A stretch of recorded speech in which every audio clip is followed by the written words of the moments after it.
জান্নাতুল ফেরদাউস আল্লাহ পাক রব্বুল আলামিন নিজ হাতে তৈরি করেছেন। খনাকল ফিরদাউসা বিয়াদিহি, ফিরদাউসকে তৈরি করেছেন নিজ হাতে। তিনি তার পবিত্র গ্রন্থ আল কোরআনে আরো বলেছেন, শাক্কা ফিহা আনহারহা, প্রবাহিত করেছেন ঝর্ণা দ্বারা। ফিহা আশজারুহা, বৃক্ষ তৈরি করেছেন। সে বৃক্ষের নাম হলো তুবা বৃক্ষ।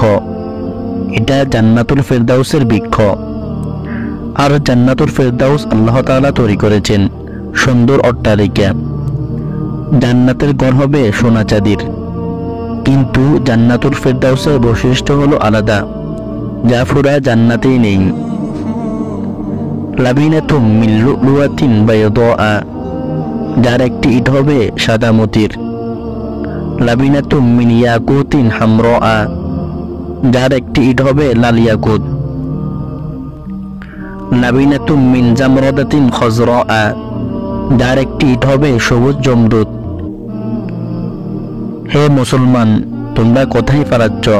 এই জান্নাত থেকে কোথায় পালাচ্ছ তোমরা? দুনিয়ার এই মাটির ঘরের জন্য সব শক্তি খরচ করেছ, অথচ সেই ঘরের কথা মনেই নেই তোমাদের।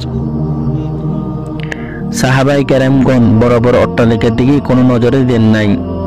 তাদের নজর ছিল আখিরাতের সেই ঘরের দিকে। জান্নাতের অনিন্দ সুন্দর সে অট্টালিকার মালিক হতে তারা কত মেহনত করেছেন। হে আমার প্রিয় ভাই ও বোনেরা, মহান আল্লাহ রাব্বুল আলামিন জান্নাতের একটি ঘরকে তার শ্রেষ্ঠ কর্ম বলেছেন। আল্লাহ পাক নিজে বলেছেন শ্রেষ্ঠ ঘর। ভেবে দেখুন কেমন হবে সেই ঘরের রূপ, যে ঘরকে প্রতিদিন 5 বার সজ্জিত করা হয়। আর সে জান্নাত যেখানে আল্লাহ তাআলা তার সৃষ্টির পূর্ণ ক্ষমতা প্রকাশ করেছেন, যাকে তিনি নিজ হাতে সৃষ্টি করেছেন। সেখানে কোনো পাথর স্থাপন করেননি, মাটি ব্যবহার করেননি। সেখানে ময়লা আবর্জনার কোনো লাগা নেই, নেই দুর্গন্ধযুক্ত পানি, বালুর স্তূপ নেই, মরুভূমি নেই। সেখানে চিৎকার করে পরিবেশ দূষিত করার মতো কোনো হিংস্র প্রাণী নেই, নেই দংশনকারী সাপ কিংবা অজগর। সেখানে খানা খন্দক নেই, যেখানে কেউ পরে মারা যাবে। সেখানে অসুন্দর কোনো রূপ নেই।